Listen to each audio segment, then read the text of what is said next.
Hello friends, welcome to my channel HR tech. और friends, आज की इस वीडियो में हम बात करेंगे ईएसआई से रिलेटेड एक बहुत इंपॉर्टेंट टॉपिक के बारे में। उससे पहले अगर आपने मेरे चैनल को सब्सक्राइब नहीं किया तो प्लीज़ चैनल को सब्सक्राइब कर दीजिए और बेल आइकन को प्रेस कर दीजिए सो दैट जो मेरी लेटेस्ट वीडियोज़ हैं वो आप तक पहुँचती रहें। तो चलिए फ्रेंड्स, स्टार्ट करते हैं। जैसा कि आप सब जानते हैं, काफ़ी लोगों को ये पता नहीं रहता है ईएसआईसी के अंडर क्या क्या बेनिफिट मिलते हैं।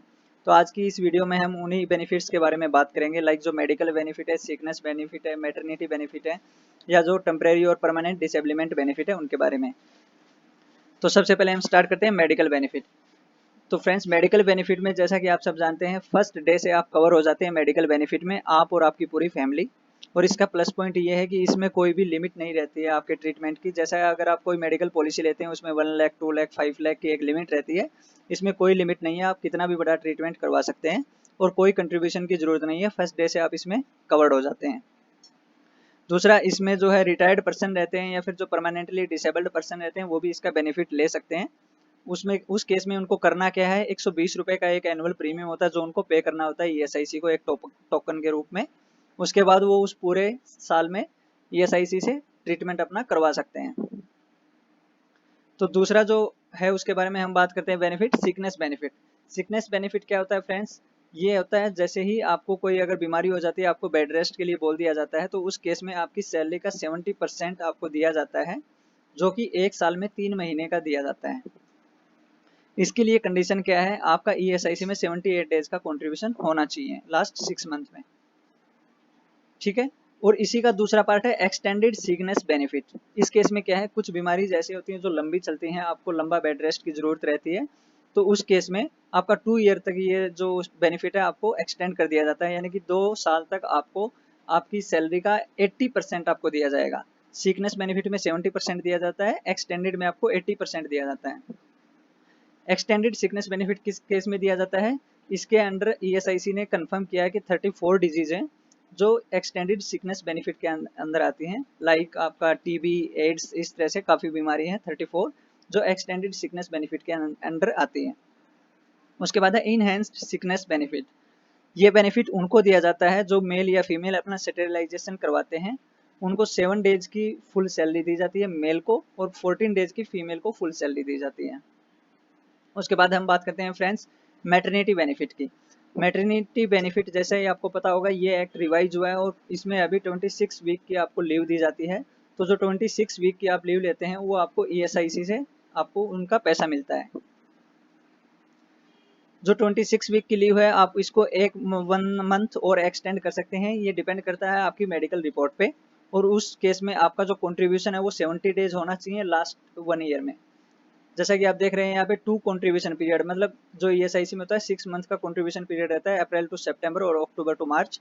तो लास्ट 1 ईयर में आपका 70 डेज का कंट्रीब्यूशन होना चाहिए, तो आप 26 वीक्स के अलावा 1 मंथ का और एक्सटेंड कर सकते हैं, बेनिफिट ले सकते हैं। उसके बाद हम बात करते हैं टेम्परेरी डिसेबलमेंट बेनिफिट।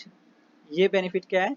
अगर आप वर्किंग है, कहीं किसी कंपनी में वर्किंग कर रहे हैं और आपका जॉब के दौरान अगर कोई मिस हैपनिंग हो जाती है, कोई इंजरी हो जाती है और आपके लेग या हैंड पे कोई चोट लगती है, तो जब तक वो चोट ठीक नहीं होती आपको ईएसआईसी की तरफ से सैलरी मिलती है 90%।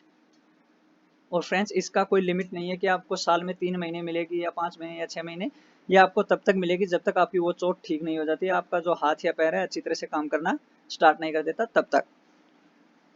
नेक्स्ट है परमानेंट डिसेबलमेंट बेनिफिट। एक तो था टेम्परेरी डिसेबलमेंट, ये है परमानेंट। परमानेंट में क्या रहता है, अगर कोई एम्प्लॉय वर्किंग के दौरान अगर काम कर रहा है कंपनी में और कुछ मिस हैपनिंग हो जाती है, इंजरी हो जाती है और उसका परमानेंट या हाथ या पैर पे ऐसी चोट लग जाती है कि फिर वो दोबारा से वर्किंग करने लायक नहीं रहता है, काम नहीं कर सकता है, तो उस केस में उसको life time 90% of wages salary मिलती है, जो कि मंथली पेमेंट के हिसाब से जाती है, एक तरह से पेंशन के रूप में उसको मिलेगी। और ये सब जो कंफर्म होता है वो मेडिकल ऑफिसर जो है वो कंफर्म करता है कि हाँ अभी ये जो परमानेंट डिसेबलमेंट है या टेम्परेरी डिसेबलमेंट है। नेक्स्ट है friends dependence benefit. Dependence benefit क्या रहता है, अगर एम्प्लॉय वर्किंग के दौरान, जब वो वर्किंग है किसी कंपनी में और कुछ मिस हैपनिंग हो जाती है और अगर एम्प्लॉय की डेथ हो जाती है, तो उस केस में उसकी फैमिली को 90% जो उसकी सैलरी है वो दी जाती है मंथली पेंशन के रूप में, जो कि उसके डिपेंडेंट्स को मिलती है, उसकी वाइफ या उसके मदर या फादर को, in case of death of employ. तो ये मेन तीन हो गए आपका, एक था आपका टेम्परेरी डिसेबलमेंट, दूसरा है परमानेंट डिसेबलमेंट और तीसरा है डिपेंडेंट बेनिफिट। तो इस केस में क्या रहता है, जो मंथली आपको दिया जाता है जब तक आपकी चोट बिल्कुल ठीक नहीं हो जाती, या फिर अगर परमानेंट चोट है तो आपको लाइफ टाइम सैलरी मिलेगी 90%, और अगर एम्प्लॉय की डेथ हो जाती है तो उस केस में उसकी फैमिली को मिलता है 90% उसकी सैलरी का मंथली के पेंशन के रूप में। फिर है अदर बेनिफिट। अदर बेनिफिट में क्या रहता है, अगर किसी एम्प्लॉय की जॉब के दौरान डेथ हो जाती है तो उसका जो फ्यूनरल का अमाउंट है 15,000 वो उसकी फैमिली को दिया जाता है। तो फ्रेंड्स ये कुछ बेनिफिट्स थे जो मैंने आपको बताए। आई थिंक काफ़ी इन्फॉर्मेटिव वीडियो है ये। आपको अगर अच्छी लगे तो आप इस वीडियो को लाइक करें और ज़्यादा से ज़्यादा शेयर करें और मेरे चैनल को सब्सक्राइब करें। और फ्रेंड्स वन मोर थिंग, अगर आपको ये बेनिफिट लेने हैं तो इसके लिए ज़्यादा कुछ नहीं करना है, आपको ESIC फॉर्म 9 फिल करना है।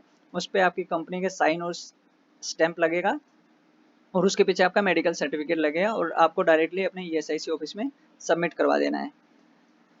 तो thank you so much friends.